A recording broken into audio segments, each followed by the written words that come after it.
नमस्कार दोस्तों, मैं अंकुर उपाध्याय स्वागत करता हूं आप सभी का एक बार फिर से अपनी नई वीडियो में।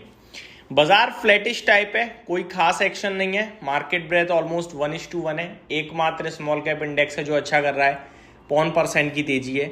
वहीं दूसरी तरफ एक बार फिर आप सभी के साथ अपडेट शेयर करना चाहूंगा। GIC 356 हो चुका है, लेकिन ये स्टॉक एक्चुअली में वैसा परफॉर्म नहीं करता हुआ दिखा है जो मेरी एक्सपेक्टेशंस थी, या फिर जो ज्यादातर OFS वाले स्टॉक करते हैं। इसलिए मैं इस स्टॉक को एक तरीके से फ्लॉप ही कहूंगा। मेरा जो व्यू था, आज गैप अप का नहीं बना है, ऊपर से गैप डाउन और आया था। हाँ, रिकवर कर गया है, फ्लैट हो गया है और ऊपर जा सकता है, सेकंड हाफ में तेजी आ सकती है, लेकिन ये वाली सिचुएशन नहीं होती है ज्यादातर OFS वाले स्टॉक में।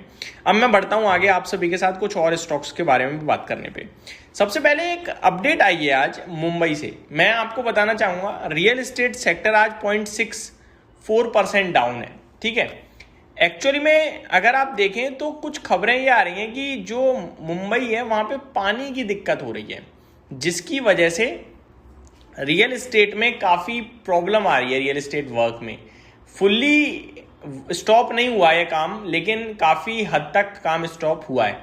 मैं डिटेल शेयर करना चाहूंगा। मुंबई में पानी की बहुत कमी हो गई है। BMC के रिजर्वॉयर्स में सिर्फ लगभग 10.35% वाटर स्टॉक बचा है। इसलिए BMC ने कंस्ट्रक्शन साइट्स को म्युनिसिपल वाटर सप्लाई देना बंद कर दिया है और नए कंस्ट्रक्शन वाटर कनेक्शन भी रोक दिए हैं। तो कंस्ट्रक्शन में पानी जो इस्तेमाल होता है या जो कंस्ट्रक्शन में वाटर कनेक्शन ले रहे हैं वो रोक दिया गया है इस समय, और पानी के बिना तो कैसे ही काम होगा, हम सभी को पता है। इसी की वजह से काफी कंस्ट्रक्शन रोका गया है इस समय मुंबई में। कंस्ट्रक्शन साइट्स को BMC का पानी नहीं मिलेगा, BMC का पानी नहीं मिल रहा है। स्विमिंग पूल्स को भी वाटर सप्लाई बंद है। इंडस्ट्रियल और कमर्शियल यूजर्स के लिए 20% वाटर कट है। जो इंडस्ट्री और कमर्शियल यूजर्स हैं उनके लिए भी 20% पानी काटा गया है। बिल्डिंग कंस्ट्रक्शन लीगली कंटिन्यू कर सकते हैं अगर बिल्डर ऑल्टरनेटिव वाटर सोर्स जैसे कि प्राइवेट टैंकर, रिसाइकल्ड वाटर या अलग तरीके से पानी अरेंज कर सकता है तो कर लो, वरना BMC ने तो रोक दिया है। ये कहानी है पूरी सच्चाई वाली। अब शॉर्ट टर्म में मुंबई के कुछ प्रोजेक्ट्स की स्पीड स्लो हो सकती है, ऑब्वियस है। लार्ज डेवलपर्स जैसे लोधा डेवलपर, गोदरेज प्रॉपर्टीज और ओबरॉय रियलिटी पर मेजर इंपैक्ट एक्सपेक्टेड नहीं है, क्योंकि उनके पास ऑल्टरनेट वाटर अरेंजमेंट्स होते हैं। ये सबसे इंटरेस्टिंग लाइन है। अब एक बार आप रियल एस्टेट सेक्टर उठाइए और स्टॉक्स की बात करूं तो गोदरेज प्रॉपर्टीज 1% नीचे है। ठीक है जी। अगर लोधा की बात करी जाए यहाँ पे आप सभी के साथ, तो करीब 3% टूटा है, जिसमें इनके पास ऑल्टरनेटिव वाटर अरेंजमेंट्स हैं, फिर भी शेयर नीचे है।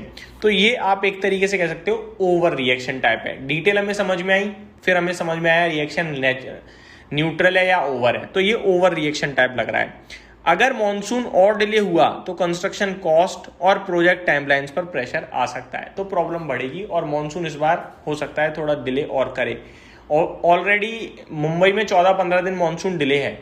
जो मॉनसून करीब 4-5 तारीख तक आ जाता था, अभी 16-17 तारीख हो गई है, कोई मॉनसून का अता पता लापता चल रहा है।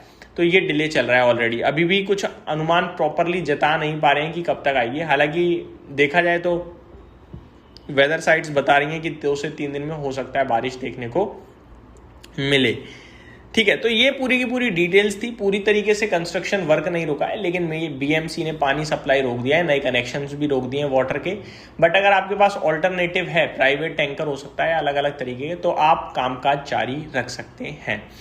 अब शेयर्स पे जो मेजर नेगेटिव रिएक्शन आ रहा है Mumbai based real estate companies पे, उनमें आपको बस ये समझना है कि भैया ये डेवलपर पानी अरेंज कर सकता है दूसरी जगह से या नहीं। और अगर पानी अरेंज कर भी सकता है तो भी अगर परेशानी है तो फिर वो परेशानी तो देखो रहेगी, कुछ दिन तो रहेगी, जिसकी वजह से कंस्ट्रक्शन डिले हो सकता है। और दूसरी बात, मानसून का क्या करोगे आप? मानसून की वजह से तो प्रोजेक्ट डिले होंगे ही होंगे। तो ये थोड़ा सा इस समय रियल एस्टेट के लिए कुछ नेगेटिव चीज है। मार्केट की बात करूं तो इस समय ये सिचुएशन है कि निफ्टी और मिड कैप इंडेक्स कभी भी आपके लिए लाल निशान में फिसल सकते हैं। बाकी ब्रॉडर मार्केट अभी भी ठीक ठीक पॉजिटिव साइड पे ही दिख रही है, ना लाल ना हरी। तो ये मेरी तरफ से एक छोटी सी अपडेट थी। उम्मीद करता हूँ डिटेल्स पसंद आई होंगी। Thank you so much for watching this video. Have a great day guys.